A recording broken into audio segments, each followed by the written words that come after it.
అమూల్ అనగానే మనలో చాలామందికి వెన్న, పాలు లేదా ఆ పోల్కా డాట్ డ్రెస్ వేసుకున్న పాప గుర్తొస్తుంది కదా.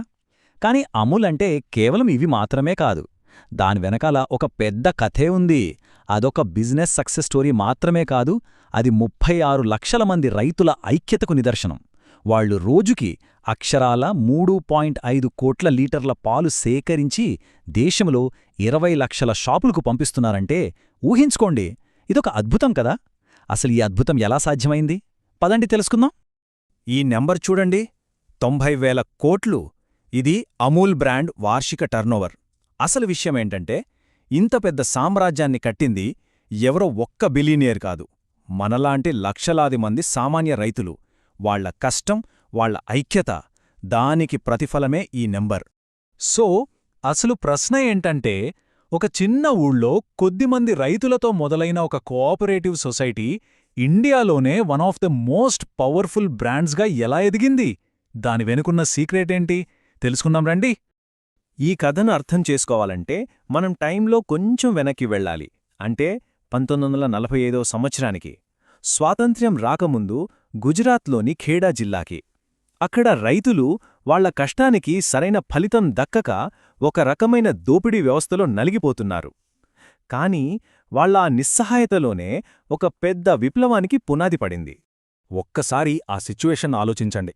రైతులు కష్టపడి పాలు పితుకుతారు, కాని ఆ పాలు ఎక్కువసేపు నిల్వ ఉండవు, పాడైపోతాయి. సరిగ్గా వాళ్ల ఈ బలహీనతనే పోల్సన్ అనే ఒక కంపెనీ ఆసరాగా తీసుకుంది. ఆ రోజుల్లో పాల సేకరణ మొత్తం వాళ్ల చేతుల్లోనూ ఉండేది. వాళ్లు ఎంత ఇస్తే అంత తీసుకోవాలి రైతులకి, వేరే ఆప్షన్ లేదు. అంటే వాళ్ల కష్టాన్ని దోచుకోవడం తప్పింకేమీ కాదు. ఇక్కడ చూడండి, పవర్ ఇంబ్యాలెన్స్ ఎంత దారుణంగా ఉందో. ఒకవైపు రైతుల చేతికొచ్చేది చిల్లర మాత్రమే, మరోవైపు అదే పాలతో పోల్సన్ కంపెనీ కోట్లకు కోట్లు సంపాదిస్తోంది. ఈ అన్యాయం, ఈ దోపిడీ ఇక సహించలేమనుకున్నారు రైతులు. ఈ దోపిడిని ఇంకా భరించలేక రైతులంతా కలిసి సర్దార్ వల్లభాయ్ పటేల్ దగ్గరికి వెళ్లారు. ఆయన వాళ్లకి చాలా సింపుల్ కాని చాలా పవర్ఫుల్ సలహా ఇచ్చారు. ఏంటంటే, వాళ్లకి పాలు పోయడం ఆపేయండి, మీరంతా కలిసి ఒక గ్రూప్గా ఏర్పడండి, మీ పాలను మీరే నేరుగా అమ్ముకోండి. అంతే. ఆ ఒక్క మాట వాళ్లలో ఎంత స్ఫూర్తి నింపిందంటే, రైతులంతా ఒక్కటయ్యారు. ఏకంగా 15 రోజులపాటు ఒక్క చుక్క పాలు కూడా పోల్సన్కి అమ్మలేదు. దీన్నే మిల్క్ స్ట్రైక్ అంటారు. దాంతో సిస్టమ్ మొత్తం ఆగిపోయింది. ఇక బ్రిటిష్ ప్రభుత్వం దిగిరాక తప్పలేదు. ఆ చారిత్రాత్మక ఐక్యత నుంచే అమూల్కి పునాది పడింది. అదే సహకార సంఘం. సో 1945లో నిరసనతో మొదలై 1946లో ఖేడా జిల్లా సహకార పాల ఉత్పత్తిదారుల సంఘం అధికారికంగా ఏర్పడింది. కాని కథలో అసలైన టర్నింగ్ పాయింట్ వచ్చింది 1949లో. అప్పుడు సీన్లోకి ఎంటర్ అయ్యారు milk man of India doctor Varghese Kurien. ఆయన రాకతో కథ మొత్తం మారిపోయింది. ఇక అక్కడ్నుంచి అన్నీ అద్భుతాలే. డాక్టర్ కురియన్ వచ్చాక ఒక విషయం క్లియర్గా అర్థం చేసుకున్నారు. అదేంటంటే, కేవలం పాలు సేకరించి అమ్మితే లాభం లేదు. మన ముందున్న ప్రతి సమస్యకు ఒక సొల్యూషన్ వెతకాలు. ఆయన లీడర్షిప్లో అమూల్ ప్రాబ్లమ్స్ని చూసి భయపడటం కాదు, వాటినే ఆపర్చునిటీస్గా మార్చుకోవటం మొదలుపెట్టింది. వాళ్ల ముందు కొన్ని పెద్ద ఛాలెంజులున్నాయి. ఫస్ట్ ప్రాబ్లం, కొన్ని సీజన్లలో పాలు విపరీతంగా వచ్చేవి, కానీ కొనేవాళ్లు ఉండేవారు కాదు. సొల్యూషన్, ఆ పాలని పాలపొడి, వెన్నగా మార్చేశారు.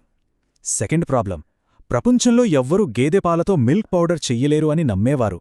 కాని మన ఇండియన్ సైంటిస్ట్ హెచ్ఎం థలయ్య ఒక కొత్త టెక్నాలజీ కనిపెట్టి దాన్ని చేసి చూపించారు. ఇక మూడోది, అప్పటికే మార్కెట్లో ఉన్న పోల్సన్ బటర్తో పోటీపడటం. దానిక్కూడా ఒక మాస్టర్ ప్లాన్ వేశారు. సరే, ఈ కొత్త ప్రాడక్ట్స్కి ఒక పేరు పెట్టాలి కదా. అప్పుడే అమూల్ అనే పేరును సెలెక్ట్ చేశారు. దీనికి 2 అర్థాలున్నాయి. ఒకటి, ఆనంద్ మిల్క్ యూనియన్ లిమిటెడ్కి షార్ట్ ఫాము. ఇంకోటి, సంస్కృతంలో అమూల్య అంటే వెలకట్టలేనిది అని. ఎంత పర్ఫెక్ట్ పేరు కదా. ఇన్నోవేషన్, మంచి ప్రాడక్ట్స్, ఇవన్నీ ఓకే. కానీ అమూల్ సక్సెస్కి అసలు సీక్రెట్ దాని స్ట్రక్చర్లో ఉంది. ఒక యూనిక్ మోడల్.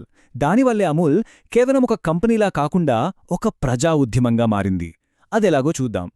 ఈ 3 టైర్ స్ట్రక్చర్ చాలా సింపుల్ అండ్ బ్రిలియంట్. చూడండి, ఫస్ట్ లెవెల్లో ఊళ్ళో రైతులు పాలుపోసి వెంటనే డబ్బులు తీసుకుంటారు. ఈ సొసైటీలన్నిటినీ రైతులే నడుపుతారు. సెకండ్ లెవెల్లో ఈ ఊరి సొసైటీల నుంచి పాలను జిల్లా యూనియన్ కలెక్ట్ చేసి ప్రాడక్ట్స్గా మారుస్తుంది. ఇక ఫైనల్గా థర్డ్ లెవెల్లో ఈ యూనియన్లన్నీ కలిసి ఒక స్టేట్ ఫెడరేషన్గా ఏర్పడి అమూల్ అనే ఒక బ్రాండ్ పేరుతో అన్ని ప్రాడక్ట్స్ అమ్ముతాయి. సో పవర్ మొత్తం రైతుల చేతిలోనే ఉంటుంది. ఇక్కడే ఉంది అసలు మ్యాజిక్. నార్మల్ కంపెనీలలో లాభాలన్నీ పైకి ఓనర్ల జేబుల్లోకి వెళ్తాయి. కానీ అమూల్ మోడల్లో లాభం మార్కెట్ నుంచి మళ్లీ వెనక్కి ప్రతి రైతుకూ చేరుతుంది. అందుకే దీన్ని నిజమైన ప్రజల సంస్థ అంటారు. సరే, మార్కెటింగ్ సంగతేంటి? అమూల్ గర్ల్ గురించి మాట్లాడకుండా ఈ కథ అస్సలు కంప్లీట్ అవ్వదు. 1966లో పోల్సన్ బ్రాండ్కి పోటీగా ఈ క్యారెక్టర్ను క్రియేట్ చేశారు. అప్పట్నుంచి ఇప్పటిదాకా తన ఫనీ యాడ్స్తో మనల్ని నవ్వుస్తూనే ఉంది. ఇది కేవలం ఒక యాడ్ క్యాంపెయిన్ కాదు, మన కల్చర్లో ఒక భాగం. గిన్నిస్ రికార్డ్ కూడా ఉంది తెలుసా దీనికి? అమూల్ సక్సెస్ ఆ ఒక్క జిల్లాకే ఆగిపోలేదు. అక్కడ పడిన ఒక చిన్న విత్తనం దేశం మొత్తం విస్తరించి ఒక మహావృక్షంలా మారింది. ఈ అమూల్ మోడల్ మన దేశ గతిని ఎలా మార్చేసిందో చూద్దాం. ఈ మార్పుని చూస్తే నమ్మలేం. అమూల్ సక్సెస్ని చూసి దేశవ్యాప్తంగా ఆపరేషన్ ఫ్లడ్ అనే ఒక పెద్ద ప్రోగ్రాం స్టార్ట్ చేశారు. దీన్నే మనం వైట్ రెవల్యూషన్ లేదా శ్వేత విప్లవం అంటాం. దాని రిజల్ట్ ఏంటో తెలుసా? ఒకప్పుడు పాలపొడిని దిగుమతి చేసుకునే మన దేశం ఇప్పుడు ప్రపంచంలోనే అతిపెద్ద పాల ఉత్పత్తిదారు. ఇదంతా అమూల్ స్ఫూర్తే. అసలు అమూల్ని ఎవ్వరూ ఓడించలేకపోవడానికి కారణం ఈ 4 పిల్లర్స్. మొదటిది, దీని ఓనర్లు లక్షలాది మంది రైతులు. 2, 50కు పైగా ప్రొడక్ట్సున్నాయి, సో ఒకటి పోయినా ఇంకొకటుంటుంది. 3, వీళ్ళు అప్పులు చెయ్యరు, అంతా క్యాష్ బిజినెస్. 4, అన్ని ప్రొడక్ట్స్కి ఒకే బ్రాండ్ అమూల్. అందుకే మార్కెటింగ్ ఖర్చు చాలా తక్కువ. ఈ మోడల్తో పోటీపడటం చాలా కష్టం. 1,90,000 ఈ నెంబరేంటో తెలుసా? అమూల్ మోడల్ని ఫాలో అవుతూ ఇప్పుడు ఇండియా మొత్తం పనిచేస్తున్న పాల సహకార సంఘాల సంఖ్య చూడండి. ఒక చిన్న ఊళ్ళో పుట్టిన ఒక ఐడియా ఇప్పుడు దేశం మొత్తం పాకి లక్షల మంది బతుకుల్ని మార్చింది. సో ఫైనల్గా ఈ అమూల్ కథ నుంచి మనం ఏం నేర్చుకోవచ్చు? ఫస్ట్, ఒక నిజమైన ప్రాబ్లంని సాల్వ్ చేయండి. సెకండ్, కేవలం మీ లాభం చూసుకోకుండా అందరికీ ఉపయోగపడే ఒక సిస్టమ్ని క్రియేట్ చేయండి. థర్డ్, షార్ట్ టర్మ్ ప్రాఫిట్స్ కాదు, లాంగ్ టర్మ్ విజన్తో పనిచేయండి. ఈ లెసన్స్ కేవలం బిజినెస్కే కాదు, మన లైఫ్కి కూడా అప్లై అవుతాయి. ఇప్పుడు నాదొక ప్రశ్న. పాలరంగంలో ఇంత పెద్ద సక్సెస్ అయిన ఈ అమూల్ మోడల్ మన దేశంలో ఇంకా ఏ రంగానికి అవసరమంటారు? కూరగాయలు పండించే రైతులకు కావాలా? లేక చేనేత కార్మికులకు కావాలా? ఈ పవర్ఫుల్ ఐడియాని మనం ఇంకెక్కడ అప్లై చేయొచ్చు? దీని గురించి ఆలోచించండి. जय हो जय हो भारत माता की जय।